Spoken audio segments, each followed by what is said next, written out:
எதிர்நீச்சல் சீரியலில் இன்று அறிவுக்கரசிக்கு நந்தினி கொடுத்த பதிலடியும் விசாலாட்சி அம்மா கொடுத்த ரகசிய மசாலாவும் தான் ஹைலைட். ஃபுட் ட்ரக் பிரச்சனை பத்தி பேசினப்போ பொம்பளைங்க ஊர் சுத்துனா இப்படித்தான் நடக்கும்னு அறிவுக்கரசி வம்பிழுத்தது செமகாண்டு. ரேணுகாவும் நந்தினியும் சும்மா விடுவாங்களா? ஏய் சுவரொட்டி வாய மூடுன்னு அறிவுக்கரசிய வெளுத்து வாங்கினாங்க. அன்னைக்கு மண்ணெண்ணெய் ஊத்த வந்தவதானே நீனு? பழைய கதைய நந்தினி ஞாபகப்படுத்தினப்போ அறிவுக்கரசி ஆஃப் ஆகிட்டா. இது குணசேகரன் வேலைதான்னு அடிச்சு சொன்ன நந்தினி ஃபுட் ட்ரக்குக்கு வெடிகுண்டு வைக்க ஆள் அனுப்பின உண்மைய விசாலாட்சி அம்மா முன்னாடி போட்டு உடைச்சிட்டா. இதை கேட்டு அத்தை ஆடி போயிட்டாங்க. கலெக்டர் கமிஷனர் வரைக்கும் புகார் கொடுத்துட்டேன்னு ஜனனி சொன்னது எதிரிகளுக்கு பெரிய அதிர்ச்சி. எதிரி முன்னாடி உளராதன்னு நந்தினி கோவப்பட்டாலும் ஜனனி நிதானமா காய் நகர்த்துறா.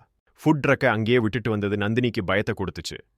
விசாலாட்சி அம்மா முனியாண்டி விலாஸ் பிரியாணி ருசியை பத்தி பேசுனது கலகலப்பா இருந்தது. சமையல் கத்துக்கிட்டா உடனே எனக்கு கல்யாணம் பண்ணி வச்சிருவாங்கன்னு தர்ஷினி நக்கலா சொன்னது சிரிப்பலைய உண்டு பண்ணுச்சு. கடைசியில விசாலாட்சி அம்மா இடுப்புல முடிஞ்சு வச்சிருந்த அந்த ரகசிய மசாலாவை எடுத்து கொடுத்தாங்க.